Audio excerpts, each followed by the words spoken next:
Good evening, everybody. Welcome to the Ordinary Council meeting for the City of Kalgoorlie-Boulder for tonight, the 18th of May 2026. I commence tonight's meeting at 6 p.m. On behalf of the City of Kalgoorlie-Boulder, I'd like to begin by acknowledging the traditional owners on the land on which we meet this evening. I'd also like to pay my respects to elders past and present. Tonight, our opening prayer is to be conducted by Pastor Peter Young from the Oasis AOG Christian Church. If you could please stand for the opening prayer this evening.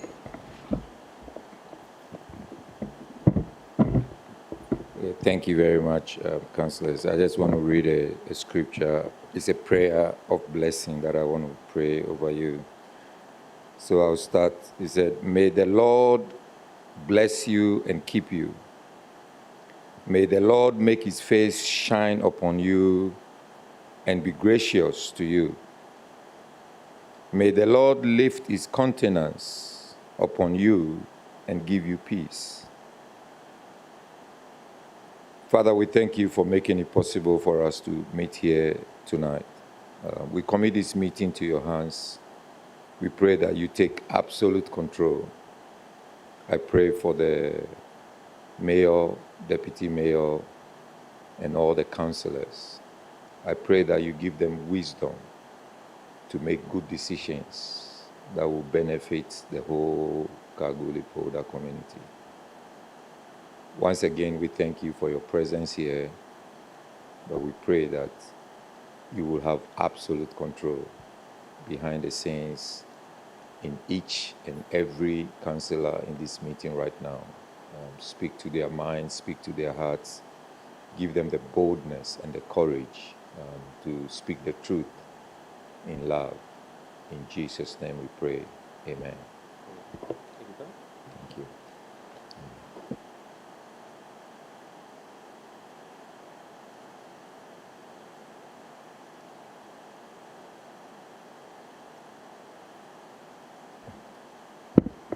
I'll now read the disclaimer for this evening's meeting, noting that this meeting is being recorded and streamed live on the Council's website in accordance with the City's public participation in Council meeting policy, which can be viewed on Council's website. All reasonable care is taken to maintain your privacy.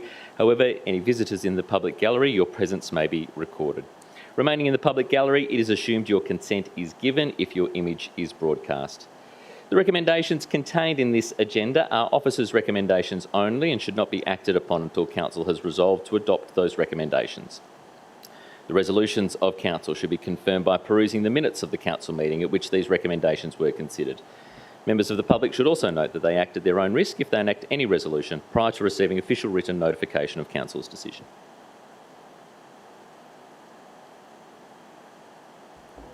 In attendance this evening, we have the Deputy Mayor. Good evening, Deputy Mayor. Congratulations on your recent 200 games. Councillor Boddick is here with us tonight. Good evening. Councillor Della, hello. Councillor O'Donnell, hello. Councillor Viskovich, hello. Councillor House, good evening to you. Councillor Walker-Dunstan, good evening to you. Also joining us, our members of staff this evening. Louis Camporelli is our Acting Chief Executive Officer. Good evening to you, Louis. Our Director of Advocacy and Strategy, Mia Hicks. Our Director of City and Community, Adam Streeline. Our Director of Corporate and Commercial, Cass Yeager, our Acting Director of Engineering, David King. Also joining us tonight, members of our marketing team, our governance team, and also our IT team. No visitors. We have one member of the press with us this evening. No apologies from elected members. We have apologies from staff, Acting Chief Executive Officer Mal Osborne, and also Director of Governance and Organisational Strategy, Francis Liston. Councillor Wayne Johnson is on a leave of absence. There's no response to previous public questions taken on notice. There are no public access or public questions this evening. There are no deputations, presentations or petitions. Item 8, councillors noting interests affecting impartiality for tonight. I have received 2 impartialities from elected members and 1 from staff. For item, first of all, 14.4.1, the Gulf Australia Partnership Service Agreement on page 25, an impartiality from Councillor Della as a member of the Goldfields Golf Club.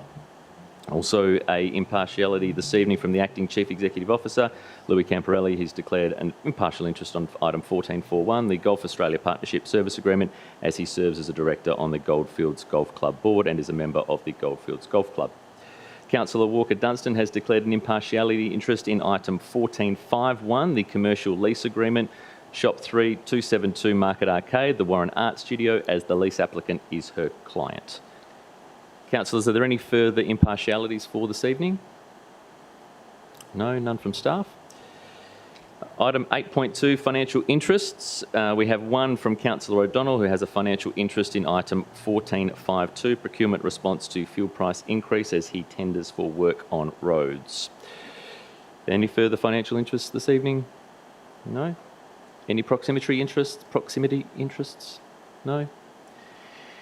They are our interests for this evening. Are there any applications for leave of absence? No.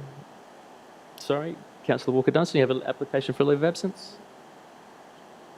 For the 11th and 12th of June. Do we have the paperwork for that?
Thank you, Councillor Walker-Dunstan.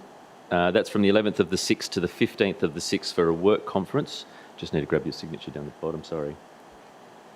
Can I have a mover to accept that leave of absence? Thank you, Councillor Della. Seconder, Councillor O'Donnell. Any dissent to Councillor Walker-Dunstan's leave? No? Enjoy your leave, enjoy your conference.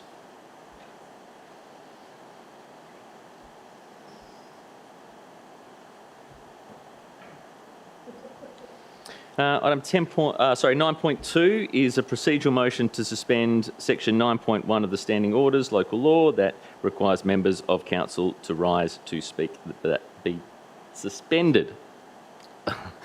Very quick, couldn't even get through it. And we've got a mover and a seconder. Moved Councillor Bodica, seconded Councillor Della. Any discussion? Councillors, no dissent? I will take it that we will sit down tonight, carried 8-0. Item 10, announcements by the person presiding without discussion. The list of engagements includes a few political engagements with Rob Horseman and also the leader of the WA opposition, Basil Zemplis, in the city. Regional Capitals meeting. We also attended the Goldfields Esperance Showcase at Parliament House last week. Further to that, stakeholder engagement, which is highlighted by a meeting with the M Group, which several councillors also attended. Further that day, I met up with Simone Devine from the KBCCI for a bit of an update, and also some other further meetings there as well. Councillors, we met with Diggers and Dealers in Perth last week, and you'll be presented with some details on that over the coming days. Further to that, we also had Anzac ceremonies, and thank you to those elected members who attended those. And also the Seniors Expo, the arrival of Mr. Bruce Blanchard, who walked from Perth to Kalgoorlie, an ex-police officer who had fond memories of his time here in Kalgoorlie-Boulder raising money for charity. And we also had the Premier in town as well, and a couple of media interviews. Item 11, the confirmation of minutes from the previous meeting. Do we have a mover for the confirmation of minutes? Thank you. Councillor Viskovich, thank you. Seconded Councillor Della. No discussion? Carried 8-0.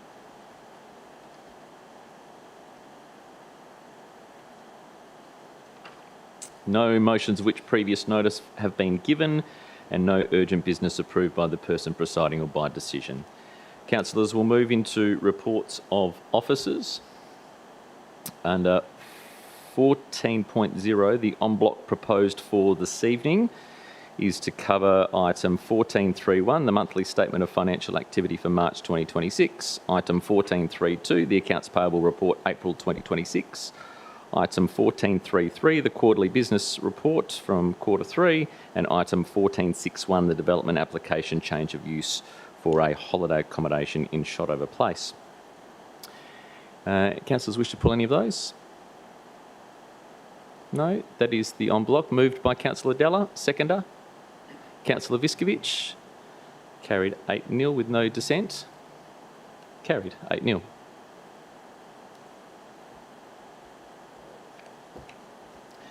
Item 14.1 from the CEO is the Salary and Allowances Tribunal determination for 2026-27 14.1.1. We have an alternate recommendation from the Deputy Mayor.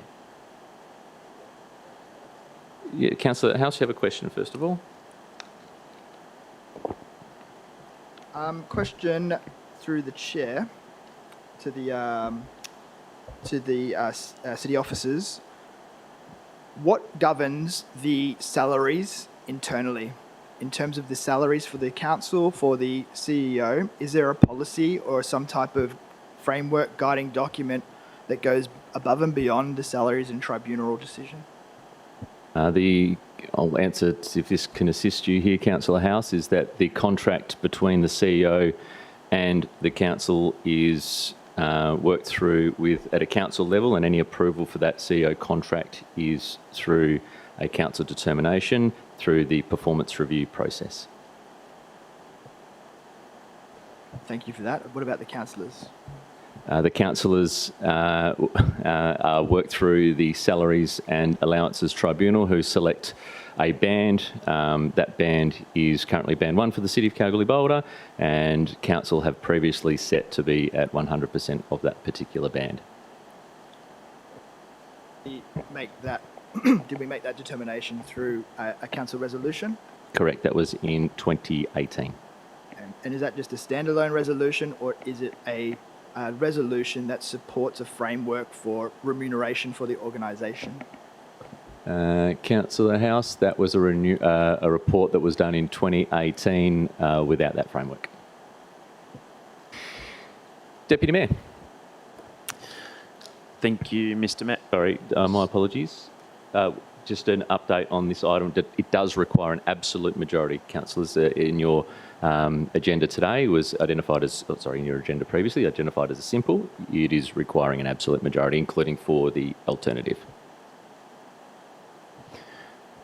Thank you, Mr. Mayor. So I'm proposing a alternative recommendation that Council 1 notes the outcomes of the Salaries and Allowances Tribunal determination for 2026-27 and resolves not to apply the 3.5% increase to elected member allowances contained within the determination, with allowances and remuneration to remain at the 2025/26 adopted levels, and 2, resolves that the annual salary determination for elected members will be considered each year prior to finalisation of the annual budget, in line with the annual Salaries and Allowances Tribunal determination. Thank you, Deputy Mayor. Is there a seconder to that item? Councillor House, Deputy Mayor. Thank you. Councillors, the decision before us tonight comes down to one key point for me, and that is that the recent SAT determination sets the maximum allowable bands, not a requirement to award ourselves a 3.5% increase. In 2018, Council chose to apply 100% of that maximum, and that was a position choice, not a requirement, which has remained right up until today. This motion is not about diminishing the value of councillors. It's about whether taking the full increase is appropriate in the current context and the current environment. Right now, our community is facing real cost of living pressures, which we can clearly see in our financial reports, our budget discussions, and in everyday conversations. In that environment, leadership requires restraint and alignment with community expectations. We as a council expect this of our city staff and have directed them to curb expenditure. Why then would we not expect this of ourselves also? Maintaining current levels still fit comfortably within the SAT frameworks. It doesn't create a barrier. It simply means we are not automatically taking the maximum. Councillors, I would implore you to please consider how this looks. We are being asked to consider increasing our own allowances while facing budget pressures, asking staff to tighten expenditure, and while having to consider options around possibly asking our community to pay more in costs and rates than they currently do. And the reality is, we don't need or require to take this increase. We are already at the upper end of the range and of councils. So the question is simple. How can we say that we are doing everything we can to keep costs down for our community if we are not prepared to show that restraint ourselves? Because perception matters.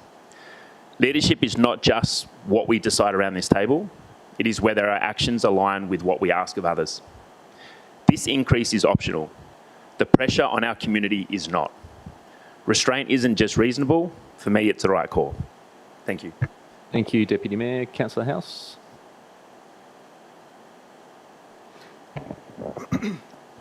Thank you, Mr. Deputy, for putting the resolution forward, the motion forward, sorry. And I agree with your sentiments. I agree that this isn't an attack on any person or one individual. This is a message that we want to send to our community to say that if you guys hurt, we hurt. And I think it's important that we understand that the decision that's been made is that's a right.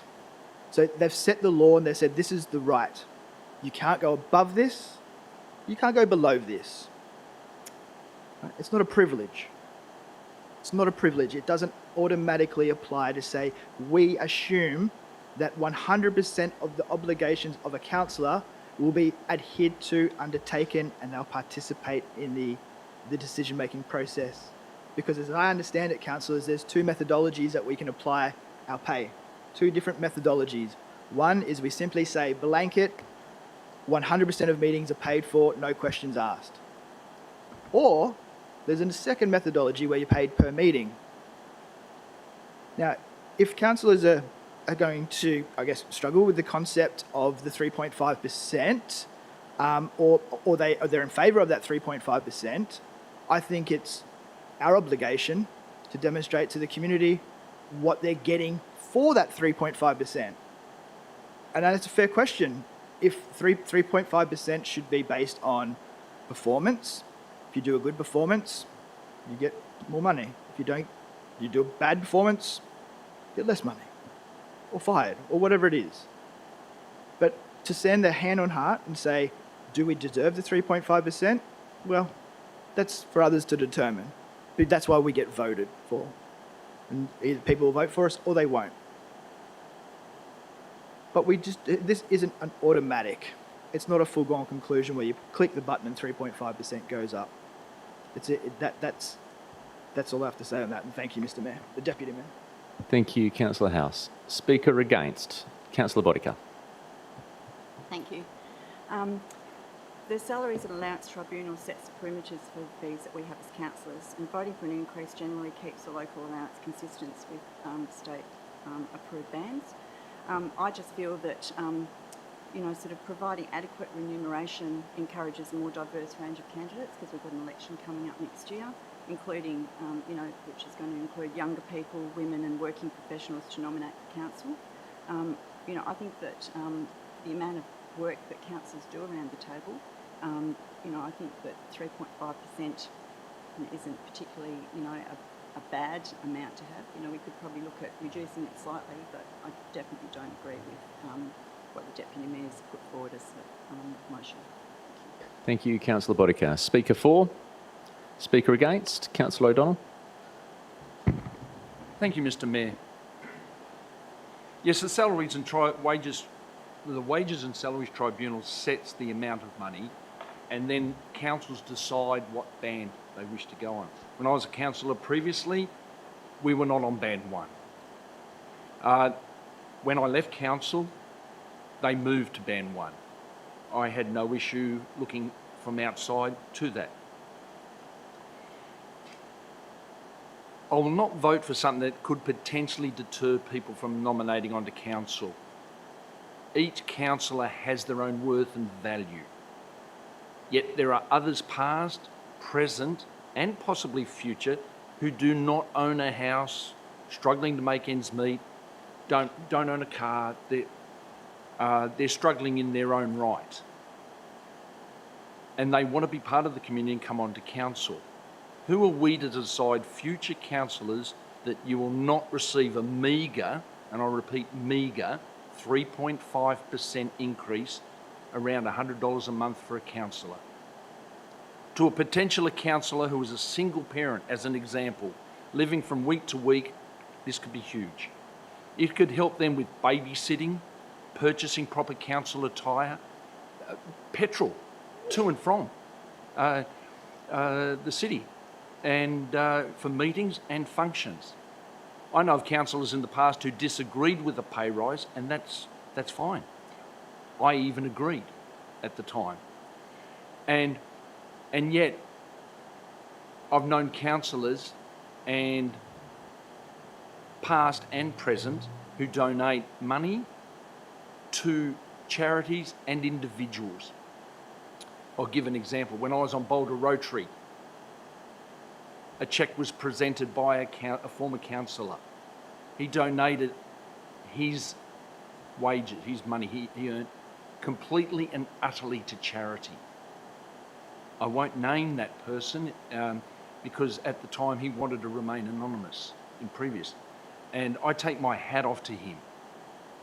And it's an example. If there's another a 3.5%, that's 3.5% going back into the community. It's not the ratepayers losing money, it's money going back into the community.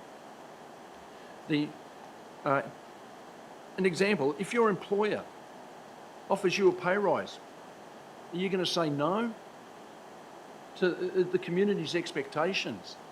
Cost of living. It's an example, we're an employee of the council, of the city, in a way. We get paid to be here. Are you going to say to, if you're a boss of a company, you're going to say to your staff, can't give you a pay rise? Cost of living pressures, causing problems. Not good.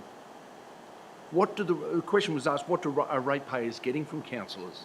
As an example, we attend meetings for hours at a time. We can read 170-page agendas and then have reports attached to many of those items. And some of those reports, 30 pages at a time. We attend functions, and that can be for hours. We meet with ratepayers. There's many around this table. We'll go and meet ratepayers. And that. Development training. Go to Perth for development training. We don't get paid for that. Travel expenses are covered, but as a council, we don't get paid. You have to take your holidays if you're an employee somewhere else. So when we travel to conferences, as a full-time employee in your normal job, you're still paid. Or possibly your employer will pay you. But again, you'll have to use holidays. But as a councillor, you don't have holidays. You still have to pay your bills, and you could be in your training conference, you could be on the 5-day conference. You're not getting paid for that. And so it gets back to, I'm not saying we deserve 3.5%. I'm not saying that. But what I am saying is, I am not going to be the one to say no to future candidates, possible councillors who want to come on. I originally, 10 years ago, 15 years ago, said no, we don't need to be paid. You know, this is an honour being on the council. We don't need to be paid. Now that it is, I look back over mine and I donate. I give part of mine to individual families that are struggling in this city. I don't go and put a flag up, say that's what we do. And there's councillors here, I guarantee you that every one of you councillors here donate in some way, shape or form. And if you don't want the 3.5%, that's fine. Donate it. If you don't know who to give it to, or charity, I can help you. Even the Deputy Mayor would know charities that need this. So it's going back in, because I know 3.5%, if it goes through, I know mine's going straight out the door. So, yep. Thank you, Mr. Mayor. Thank you, Councillor O'Donnell. Just to clarify 2 points out of your argument, we've been a Band 1 city for a long time, or a Band 1 organisation for a long time, and no, we're not classed as employees of the city. Speaker 4, Councillor Viskovich. Thank you, Mr. Mayor. I felt somewhat torn between this item because I can genuinely see both sides of the argument. I believe elected members and the CEO have very difficult roles. Speaking to the community members, there are very few people willing to put their hand up and take on the responsibility involved. The role comes with significant time commitments, public scrutiny, difficult decision making, and a level of accountability that many people do not see from the outside. I also understand the raised concern that some people who nominate for council may rely on that allowance to help cover the costs on taking on the role, whether that be time away from work or other expenses. Council should be accessible to a broad range of people in our community. However, in my view, the position of an elected member should not be about the wage. It should be about a voice for the community, making considered decisions and working towards the best opportunities we can provide to our city. For me, this is not suggesting councillors or the CEO are overpaid or undervalued. It's simply making a conscious decision this year to hold remuneration and allowances at the current adopted level while still recognising the importance and challenges of the roles. I hope you would all consider to support the alternate motion. Thanks. Thank you, Councillor Viskovich. Speaker against? Councillor Della. Councillor House, your question I'll consider after Councillor Della. Can you please hold on to it? Councillor Della, go ahead, please. Thank you, Mr. Mayor. I will also not be supporting the alternate recommendation. It's important to recognise that this is a SAT determination, and in an attempt to provide continuum, and any attempt to amend or reject it would create a lag effect in future years, effectively deferring an adjustment pressure into future budget cycles and impacting subsequent elected member remuneration settings. Secondly, these adjustments are independently determined and reflect the broader economy, including CPI, which as of the March 26 quarter sits at 4.6% and is reflective across the board with the increases of award wages across the country. So this is not out of step with the rest of the country. The duties of councillors, as Councillor O'Donnell mentioned, are extensive. So these reasons, I will not support the Deputy Mayor's alternative motion. Thank you. Thank you, Councillor Della. Councillor House, you had a question. Thank you. At the agenda briefing, I asked a question as to what the 3.5% works out to be monetarily. I don't see that included in the report. Can we have some clarity on that, please? Sure. Thanks, Councillor House. Mr. Acting CEO will look to find that for you.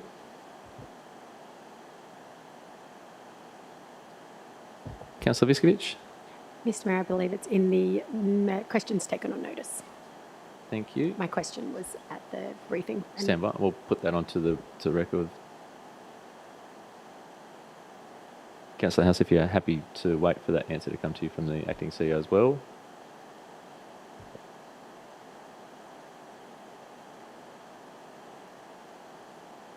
Did you still want that answer? No, thank you. Speaker 4. Speaker against? Before the mover has the right of reply, I'll take an opportunity to speak for the motion. However, I understand there are risks of council taking on this particular piece. They have probably been alleviated by point 2 of the alternate recommendation, which resolves that the annual salary determination for elected members will be considered each year prior to finalisation of the annual budget in line with the annual salaries and allowances tribunal determination. That means that every time that the salaries and allowances tribunal post whatever rise that they have, that will still need to be coming to council for consideration. I've been around this table for long enough to hear this conversation on several occasions, and every person around this table who's contributed to debate tonight is 100% right. It is one that is for the betterment of our organisation as being better leaders. It's also one for the betterment of our community. It's also one for attracting more people to be elected members at that same particular point in time. But also it's to help obviously fulfil the requirements of the role. And Councillor Viskovich highlighted much of that during her particular debate, so I won't go back into that. It is one that looks good on a campaign flyer, but at the end of the day, we have a responsibility not to campaign and not to start that campaign process, but to deliver for our community. And that is one that obviously we can sit here tonight if the vote is successful, that we can acknowledge as leaders here in our community, but also at the same time contribute better to our organisation. Deputy Mayor, you have the right of reply. Thank you, Mr. Mayor. I'd truly like to thank my fellow councillors for their views and completely respect their opinions and their positions. This alternative is not about reducing pay. It is proposing we simply don't take the maximum amount that's on the table. And there is actually no requirement that City of Kalgoorlie-Boulder councillors are paid at the absolute maximum level. This is a choice, not a SAT determination. The comment that people can donate their funds if they don't want to retain it, respectfully, that shifts the issue from a council decision to an individual choice. This alternative resolution is about the position that we take collectively as a governing body. By choosing restraint as a council, it sends a very different and much clearer message than taking an increase that leaves it up to the individuals to offset it. This alternative is also not about creating barriers to involvement, as nomination to council is driven by many factors, including community commitment, not a single 3.5% adjustment. This is also not about worth, and it is not about denying the value of councillors. It's about whether it is appropriate to take it at this point in time, given the pressures our city and our community is under. I acknowledge that for some people, every dollar matters. And that's exactly the point. Because if increases matter to councillors, I can guarantee it matters even more to the community we are asking to absorb those rising costs. I'll stress again that this increase is optional, but the pressure on our community is not. And in that context, I truly believe that restraint is the responsible position that we should be taking at this point. Thank you. Thank you, Deputy Mayor. I'll put the vote now, as there has been dissent, to the vote recorded. Those in favour of the Deputy Mayor's alternative, please raise your hand. That is Deputy Mayor, Councillor House, Councillor Viskovich, Mayor Wilson. Those against, Councillor Walker-Dunstan, Councillor O'Donnell, Councillor Della, Councillor Bodica. An absolute majority is required. We did not reach that absolute majority of 5, therefore the motion is considered lost. Council, we now have the officer recommendation at this point in time to consider. Again, in mind that that there is an absolute majority required. The officer recommendation is, as was put, that Council note the outcomes of the Salaries and Allowances Tribunal determination for 26-27 and request that the CEO or Chief Executive Officer include the increase in the draft 26-27 budget. Is there a mover for the officer recommendation? Councillor Bodica, seconded Councillor Walker-Dunstan. Councillor Bodica, you wish to speak? No. Councillor Walker-Dunstan, you wish to speak? No. Councillor Viskovich, you have a question? Question, if I may. Yes. If this is not passed, do we need an alternate motion to... You can foreshadow an alternative motion, Councillor Viskovich. At this point in time, I don't have a motion. If the motion is lost, again with a split 4-4 vote, the motion is lost, it's not carried, and therefore is not voted on this evening. Okay. The effective piece is that it lays on the table, even though we don't use the term lays on the table, but there'll be no determination in regards to this particular item. Okay, thank you. Speaker against? Speaker for? With no debate indicated, we'll go straight to a vote. Those in favour of the officer recommendation as moved by Councillor Bodica, seconded by Councillor Walker-Dunstan, please raise your hand. Those against? Sorry, those who were for the vote were Councillor Bodica, Councillor Della, Councillor O'Donnell, Councillor Walker-Dunstan. Those who were against, Councillor House, Councillor Viskovich, Deputy Mayor, Mayor Wilson. The vote is still locked at 4-all. There is no foreshadowed motion. The motion is lost. Considered lost as an absolute majority is required.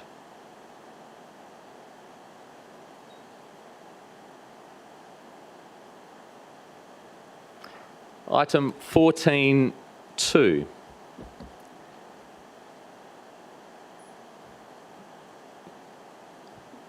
Sorry, I was just trying to have a brain moment there. Item 14.2.1 is the CEO Recruitment Committee. An absolute majority councillors is required for this. We do have a list of potential candidates that are of a confidential nature. Is there a willingness, or does council need to go behind closed doors to seek any details? No. Councillors, you are being sent around a piece of paper to put the names of the candidates who you wish to include into the CEO selection committee as candidate X and candidate. Sorry. You can write your candidate's name on there, but we'll refer to them as A, B, C, D, E as per your particular handout. That was on the attachments for the item. Councillors, Mr Deputy Mayor, first of all. Just a quick question. So for ease, just use the numbers or the letters in this case as opposed to full name? Sorry, stand by, Councillor. I'll just bring it up.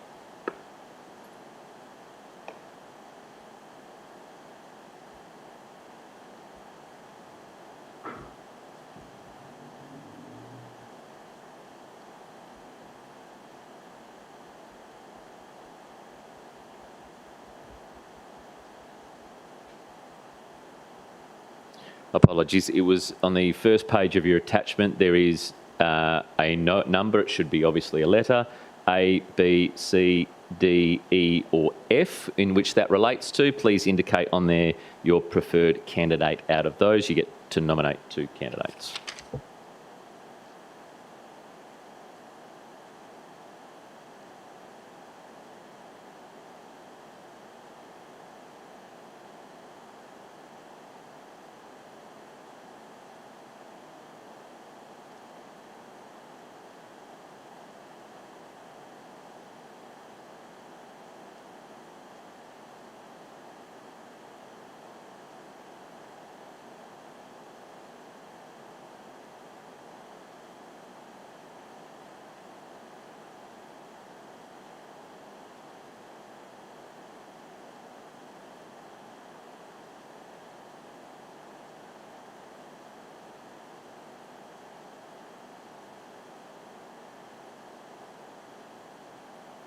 Councillors, will conduct the secret ballot. It is first past the post. There's no optional preferential.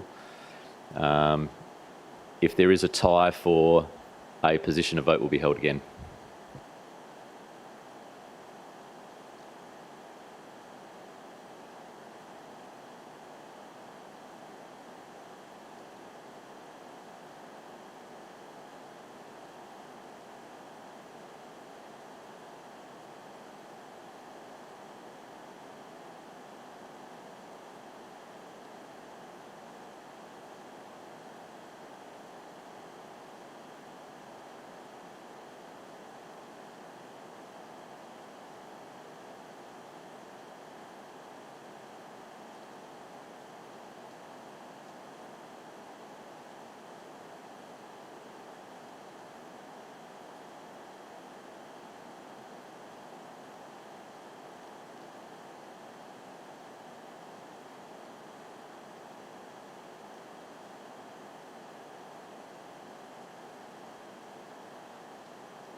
Councillors, we have the officer recommendation, which will now be an amended recommendation.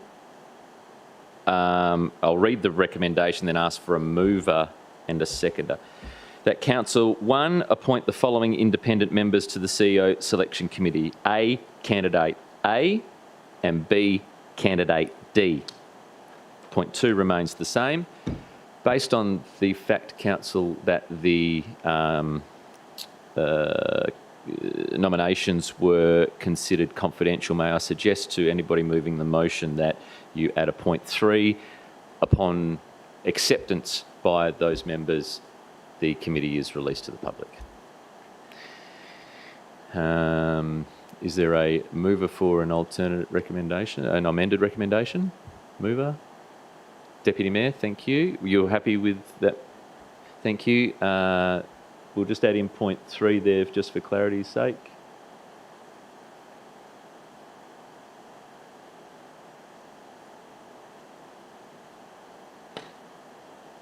And my suggested wording is upon acceptance,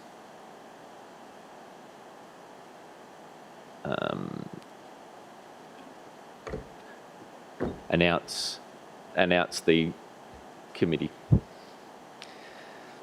to the public. Thank you. That was moved by the Deputy Mayor. Is there a seconder to that motion? Thank you, Councillor Bodica. Wish to speak? Wish to speak, Councillor Bodica? No. Any councillors wish to speak to that item? No. With no dissent, councillors indicated to that, the vote is carried 8-0. Item 14.4.1 is the Golf Australia Partnership Service Agreement. We have an impartiality interest from the acting CEO and impartiality interest also from Councillor Della. No other further impartialities on that one. There is an officer recommendation required and an absolute majority as well. Is there a mover for the officer recommendation? Councillor Viskovich moved. Seconder? Councillor O'Donnell. Councillor Viskovich, you wish to speak? No? Councillor O'Donnell, you wish to speak? Thank you. Yes, I like this partnership agreement, and especially in its second year. But I do hope, and I brought it up last week, I do hope that possibly there's room for underprivileged youth in our community can be involved in this. And as I refer to, rather than all the haves than the have-nots. That's what I'd just like to see, and hopefully we can find that out once they're done. Thank you. Thank you, Councillor O'Donnell. Speaker against? Councillor House? Thank you, Mr. Mayor. Now, I'd like to speak against this item, not the principle itself, not that golf, not that it's helping young people get into the sport, because it's a good sport to take up and it's a good place to play golf. What I can't support is the 100% waiving of fees relating to this activity, because you may recall from last meeting, maybe the meeting before, there was consideration regarding fees for community groups, and we resolved to do an 80% deal. I proposed that to be 100%. I got knocked on the head, so be it. But I'm still maintaining that same principle. And if we are to do such an arrangement under this circumstance, I think it's fair that you do it under the same provisions as we've done it for the community groups. And whether that can be included as part of this recommendation, that would be good. But other than that, I can't support it as it stands. Thanks. Thank you, Councillor House. Speaker for? Speaker against? The mover has the right of reply. Councillor Viskovich? No. With that put, there was dissent indicated to the item. Those in favour of the item 14.4.1, as moved by Councillor Viskovich, seconded by Councillor O'Donnell, please raise your hand. That is Councillor Viskovich, Councillor O'Donnell, Councillor Della, Councillor Bodica, Deputy Mayor, Mayor Wilson, Councillor Walker-Dunstan. Those against? Councillor House. The vote is carried 7-1.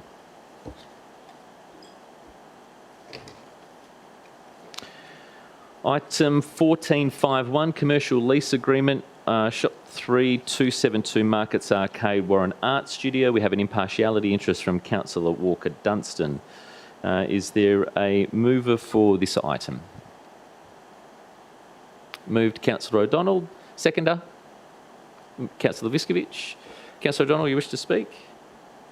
Go ahead. I've known the artist in residence for many years, since she was a kid, and I've watched her art grow and grow, and I've been to various art competitions, and she only gets positive feedback. And for her to give back to the community for the up-and-coming artists, I think this is a good thing. Thank you. Thank you, Councillor O'Donnell. Councillor Viskovich as a seconder, no. I'll open debate. Is there a speaker against?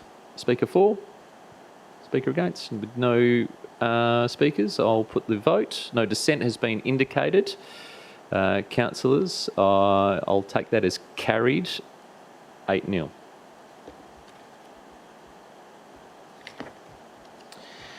Item 1452, procurement response to fuel price increases. We have a financial interest from Councillor O'Donnell, who will now leave the room.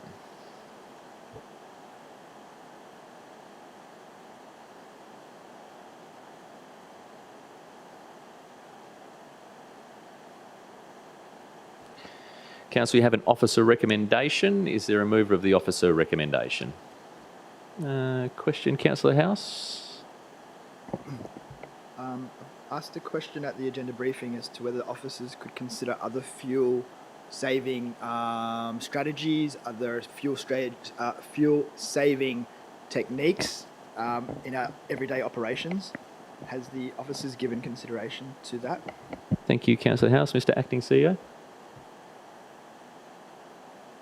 Thank you, Mr. Mayor, and through yourself, Councillor House, the work staff are already doing that, so they have started doubling up in vehicles instead of travelling alone, and we are considering what our fleet looks like going forward and whether we can change our fleet from a purely diesel fleet to other options.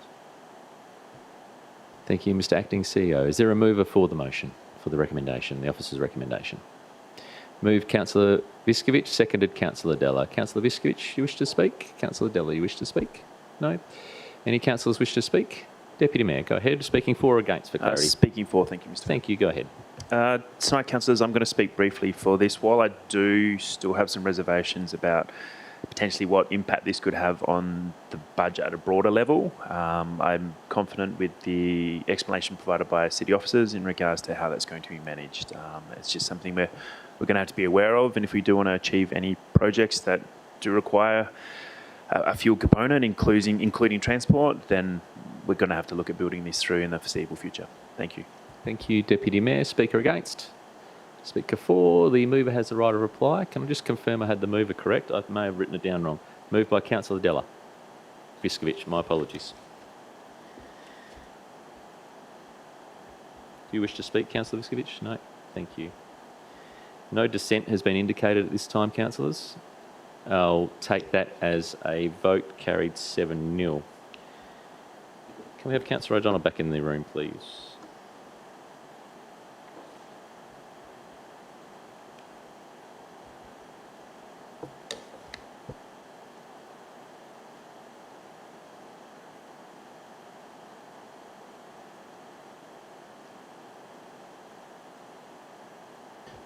That wraps up the reports, councillors. Item 15, questions of which due notice have been given. Councillor House, you have 2 questions, first of all, under the one title. Can I just get you to state your questions, please?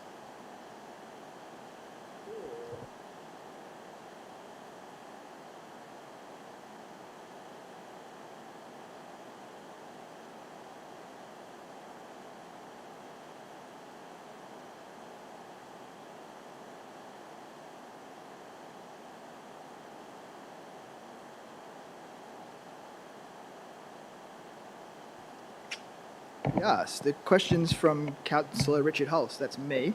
Requests the Acting Chief Executive Officer to advise Council of the exact date or dates between the 9th of February 2026 and the 31st of March 2026 on which the local government inspectorate or its representatives contacted the City of Kalgoorlie-Boulder to request, acquire, or discuss the audio recordings or recorded versions of the January 29th, 2026 Special Council meeting minutes.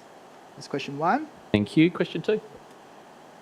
Directs the acting chief executive officer to provide this information in writing to all elected members within 7 days of this resolution. Thank you, Councillor House. Now, for that information, that will be included in the minutes and the agenda, so that will be published for you and for community members to see that response. Question, you also had further questions, further 3 questions, which will be the same process. That will be published for you in the minutes of this particular meeting. Go ahead. Thank you. Okay, question 1. Whether the council retains discretion under Planning and Development Regulations 2025, the Local Government Act 1995, or at general law to defer a determination of a development application pending the submission of additional technical information, specifically, in this case, a traffic impact study, where elected members have identified unresolved public safety concerns raised in public submissions. Thank you. Just confirming, under the Planning and Development Local Planning Schemes Regulations, what year? I've written 2015, but for some reason now I'm looking at that. I don't think 2015 is right, but yeah, it's look, under the regulations. Sure. Under legislation, if you just want to be more broad. Sorry, yeah, I just thought I'd just capture that because I had 2015 written in front of me. Yeah, no, you're right. Yeah, It's 2015. thank you. Question 2? Sure. Question 2. Yes. Okay, whether the advice provided at the council meeting of April 2022 to live stream timestamp, so at the 47-minute mark. So this was stated. So we cannot require a traffic management study to be prepared in these situations. It has to follow the requirements under the R codes, and it doesn't meet the threshold where it could be a reasonable requirement. So definitively precludes council from voluntarily seeking such information as a condition of continued consideration, or whether it merely establishes that council is not compelled to require it. Thank you. That's question 2. And question 3. Yep. So what liability, procedural fairness, or procedural review expose the council's exposure the council faces if its determination proceeds on administrative advice that is later found to be incomplete or incorrect regarding the scope of council's powers, particularly where public submitters have acted on the understanding that their concerns would be fully tested before determination. Thank you, Councillor House. They are your 3 questions, which, as mentioned, will be responded to in the minutes of this particular meeting. Councillor Boddicker has left the room. Have we got that captured, minute takers? Thank you. And thank you, Councillor House, for those questions as well. Can I just go back to, sorry, just there was one word that was changed from what was presented on the screen. Can you just read that first line again for us, sorry? What liability, procedural fairness?